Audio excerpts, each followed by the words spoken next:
Reality of SSC exam. YouTuber Nitish Rajput ने 11 सितंबर 2025 को इस टाइटल के साथ अपने यूट्यूब चैनल पर एक वीडियो पब्लिश किया था।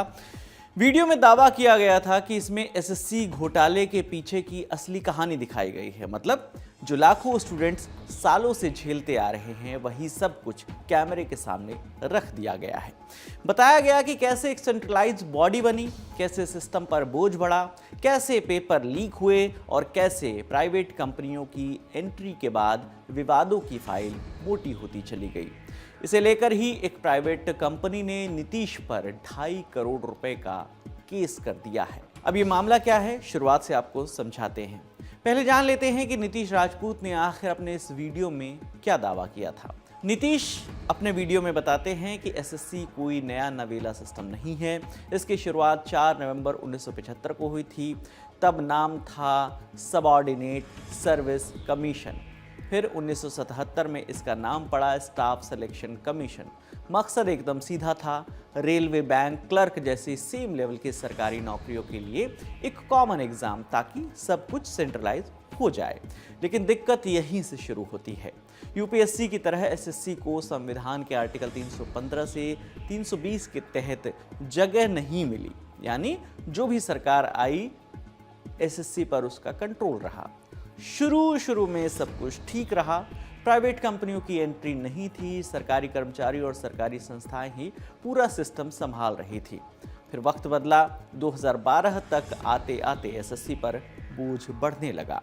30 लाख से ज़्यादा फॉर्म एक साथ आने लगे। Result late, management fail, printing press से पेपर लीक, मतलब सिस्टम हाँफने लगा। सरकार से भी ठीक से ये सब कुछ संभल नहीं रहा था, लेकिन फिर भी पुराने ढर्रे पर काम चलता आ रहा था। और फिर आई 29 सितंबर 2013 की तारीख।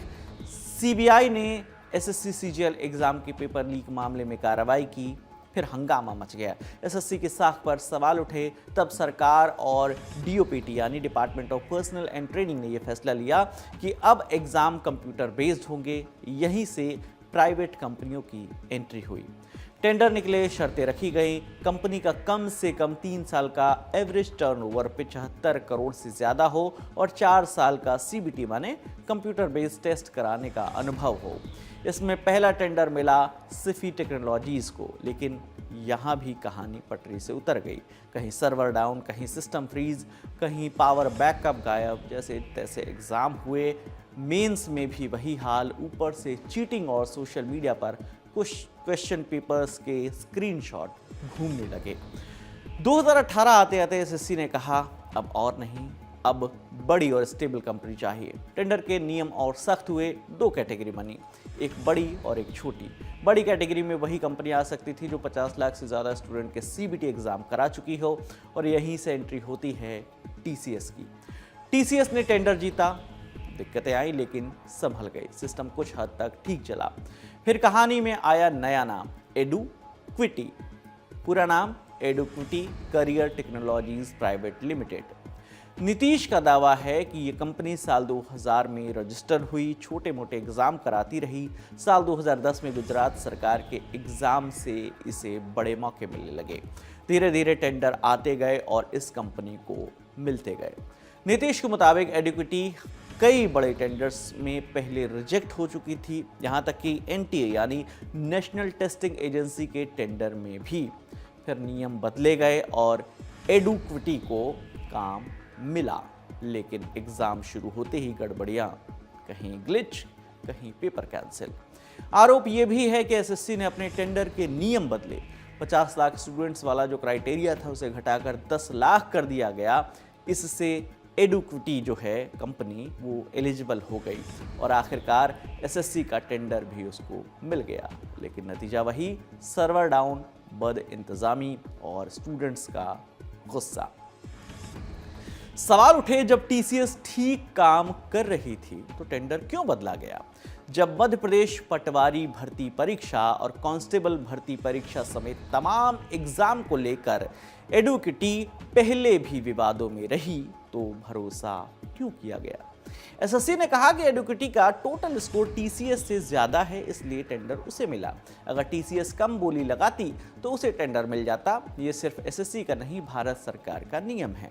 अब इसी पूरी कहानी को लेकर नीतीश राजपूत ने वीडियो बनाया, लेकिन अब उनका ये वीडियो उनके ऊपर भारी पड़ता नजर आ रहा है। मनी कंट्रोल की रिपोर्ट के मुताबिक एसएससी के जो एग्जाम कराने वाली एजेंसी है एडुकेटी, उसने नीतीश पर 2.5 करोड़ रुपए मानहानि का केस दर्ज किया है।